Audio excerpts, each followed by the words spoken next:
mi familia siempre se habló de las ánimas del purgatorio con respeto.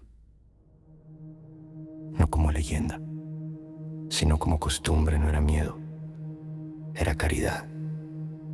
Rezar por los difuntos. Encender una vela no para pedir, sino para ofrecer. Recordar que, según la fe, nadie llega limpio del todo. Y con esa misma costumbre venía la advertencia que se decía bajito. Como quien no quiere tentar a la suerte, no prometas si no vas a cumplir. No porque exista un castigo automático, sino porque una promesa, lo sagrado, te pone frente a un espejo que no perdona. Y cuando ese espejo te muestra completo. Yo lo decía en broma, hasta que Jesús me lo contó. Llegó a mi casa una tarde cualquiera, sin dramatismo, sin tormenta, sin música de película. Traía la mirada cansada, ojeras marcadas, esa cara de quien se despierta varias veces en la noche y se pasa el día peleando con su cabeza. Traía un rosario en la mano, enredado, apretado, como si lo hubiera sacado del bolsillo una y otra vez. Se sentó casi sin saludar. ¿Te acuerdas de lo que me dijiste?, me soltó. Eso de que no hay que prometerles a las ánimas si no vas a cumplir. Yo me reí porque lo dije para asustarlo, para dejarlo con la incógnita, para jugar a lo misterioso. Pero Jesús no se rió. Fui, dijo, y me arrepiento. Me contó que días antes entró a una iglesia de barrio por impulso. Traía un problema personal encima, uno de esos que te hacen sentir que el aire pesa. En una esquina estaba el rincón de las ánimas veladoras, un letrero pidiendo oración por los difuntos. Flores ya cansadas, monedas en un plato y ese olor mezclado de cera y humedad que se te pega como si la iglesia te marcara.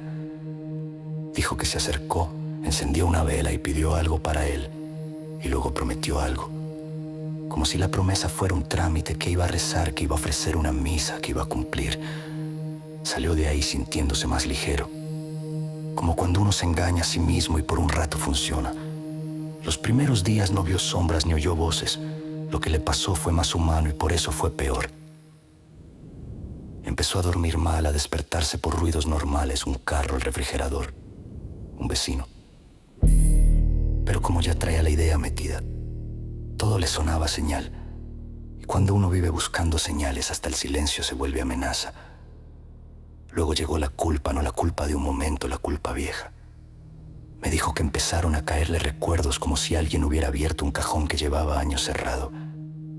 Promesas rotas, mentiras chiquitas, cosas que dejó pasar, daños que no arregló. Y cada recuerdo venía con una sensación física, como si la vergüenza también tuviera manos. Yo le pregunté por qué no cumplía y ya Jesús bajó la mirada, porque pensé que con una oración rápida bastaba. Dijo, y me di cuenta de que yo soy experto en hacer eso, en salir del paso. Ahí fue cuando me habló de los niveles, no como pisos de un lugar, como profundidades dentro de uno. Mira, me dijo, lo que ves y sientes depende de lo que cargas.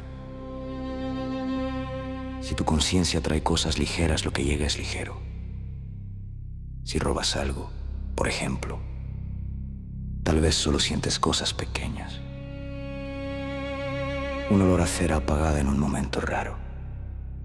Sueños incómodos. La sensación de que alguien te observa cuando estás solo.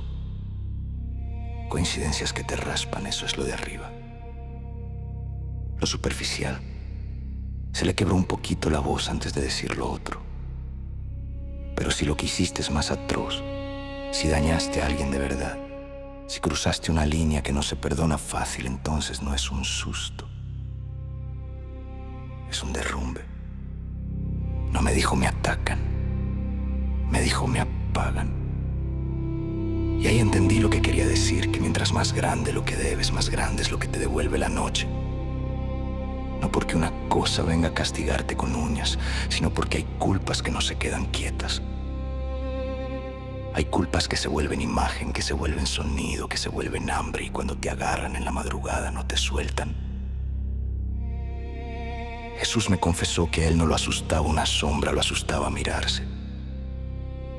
Que había noches en las que despertaba con el pecho apretado y no sabía si era miedo o remordimiento. Y que lo peor era que en esos momentos, él mismo se hacía una pregunta que no le respondía. ¿Qué tan malo tienes que ser para que tu propia cabeza te trate así? Yo le pregunté si había hecho algo grave. No contestó de inmediato. Se quedó mirando el rosario como si el rosario tuviera la respuesta. Y luego me dijo, despacio, con vergüenza real: hay cosas que uno hace una vez y ya. Y hay cosas que uno hace y se queda viviendo adentro de eso. No me dio detalles, pero me soltó una frase que me dejó frío por lo simple. No fue robo. Después se quedó callado, como si hubiera dicho demasiado. Ahí fue cuando la historia cambió de color, porque hasta ese punto yo podía creer que todo era sugestión. Estrés, ansiedad, culpa normal. Pero esa frase no sonó a drama, sonó a verdad, a una verdad que llevaba años escondida. Me explicó que lo que empezó a ver no era un monstruo, eran escenas. Soñaba siempre con un pasillo húmedo como de hospital o de iglesia vieja. Luz amarilla, sillas alineadas y al fondo, gente sentada, personas esperando. No se distinguían caras, solo siluetas, como si el sueño no quisiera darle el lujo de culpar a alguien específico. Esas figuras no lo atacaban, solo estaban, y eso era peor, porque se sentía juzgado en el sueño. Jesús intentaba caminar hacia la salida, pero el piso se pegaba a los zapatos como lodo, y mientras más se esforzaba, más pesado se volvía, como si la misma vergüenza fuera el piso. A veces, me dijo, no oía nada. A veces solo olía a ser apagada, y con ese olor le venían pensamientos que no pedía, recuerdos que no quería, caras de gente que la había lastimado en algún momento. Eso sí es un castigo. Me dijo, sin dramatizar, que tu mente te regrese lo que enterraste. Entonces hizo lo correcto. Habló con un sacerdote, se confesó, volvió a misa. Empezó a rezar por los difuntos sin pedir nada a cambio. Ofrecer, no a negociar. Hacerlo con calma, sin estar buscando la reacción. Y por unos días mejoró, hasta que llegó la parte que me dio el golpe a mí. Una noche encontró una veladora blanca en su mochila. Barata, de las comunes. Él juró que no era suya, no la había comprado, no la había visto entrar. Yo pensé en explicaciones normales. Un error. Alguien la metió por accidente. Se le pegó en una bolsa, lo que sea. Pero Jesús no la vio como objeto. La vio como recordatorio. Como si alguien le dijera sin palabras, no te hagas. Esa misma noche se despertó por 3 golpes en su ventana. No fueron fuertes, fueron exactos. Lo repitió así, exactos. Porque eso era lo que le dolía, que no sonaban accidente. Yo intenté bajarlo a tierra, le dije que podía ser una rama, un pájaro, una piedrita, lo normal. Y él me miró con un cansancio que me dio pena. Lo normal ya no me calma, dijo. Porque lo normal se me está mezclando con lo que debo. Me pidió ir a verme, por eso llegó a mi casa cuando terminó de contarme todo. Me preguntó algo que me dejó mudo. ¿Qué le pasa a alguien cuando no es la promesa lo que pesa, sino la forma en que la hiciste? Le dije que no sabía. Jesús hizo un gesto mínimo, como una sonrisa sin alegría.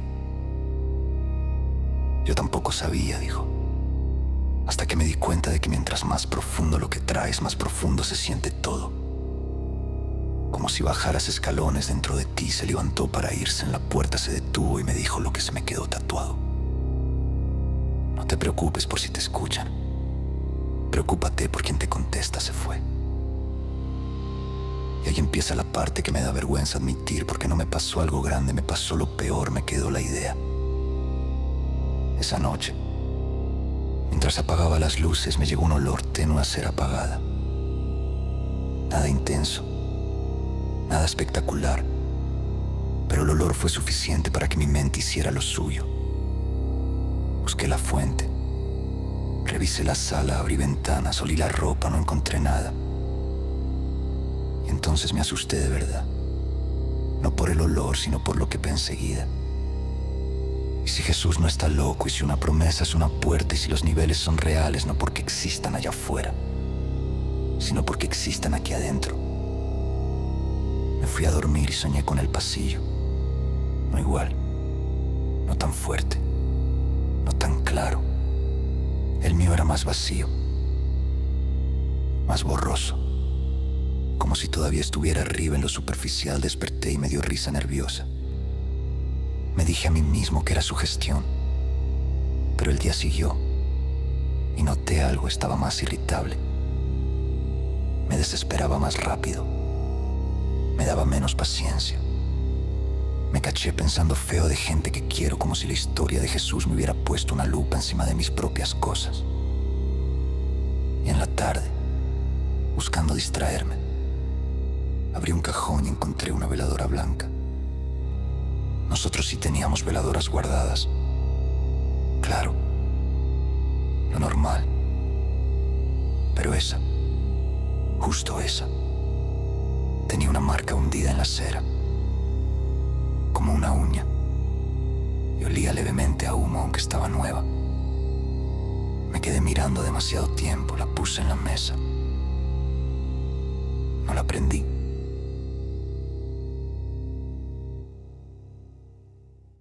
Me dio un miedo raro. Un miedo que no venía de la vela, sino de mí. Porque por un segundo se me cruzó una idea peligrosísima: préndela. Solo para ver. Y ahí entendí a Jesús, entendí la trampa. Que a veces lo que contesta no es un espíritu, sino tu parte más oscura disfrazándose de fe, de curiosidad, de necesidad. Esa noche decidí rezar. No por protección, no por superstición.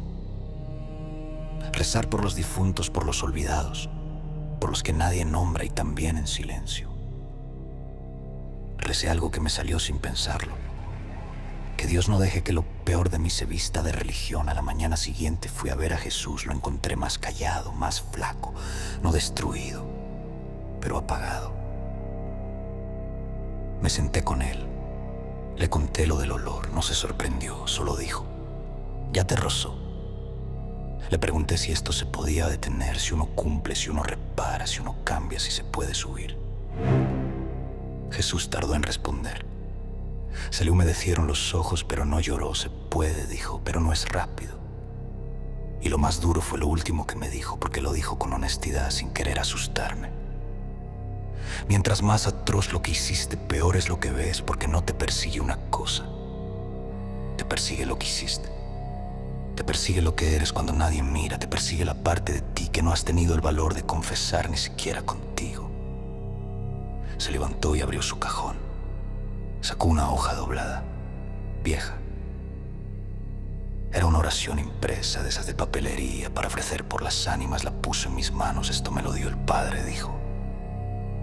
Me dijo que no buscara señales, que dejara de querer controlar, que solo ofreciera, que rezara con amor, no con miedo.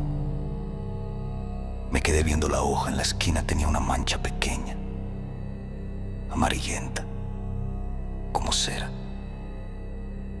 Y ese detalle tan mínimo, tan normal, me apretó el pecho, porque de pronto supe cuál era el verdadero giro de todo esto.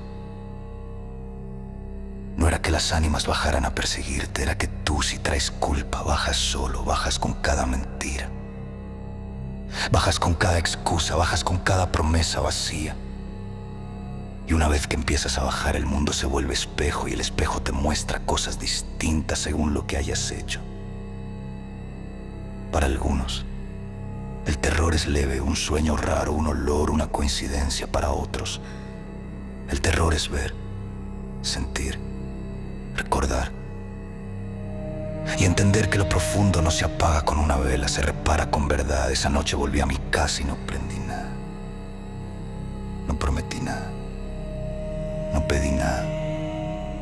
Solo recé por los difuntos y me dormí. Justo cuando ya iba cayendo, escuché un sonido suave, 3 golpes, no fuertes, exactos. Me quedé helado.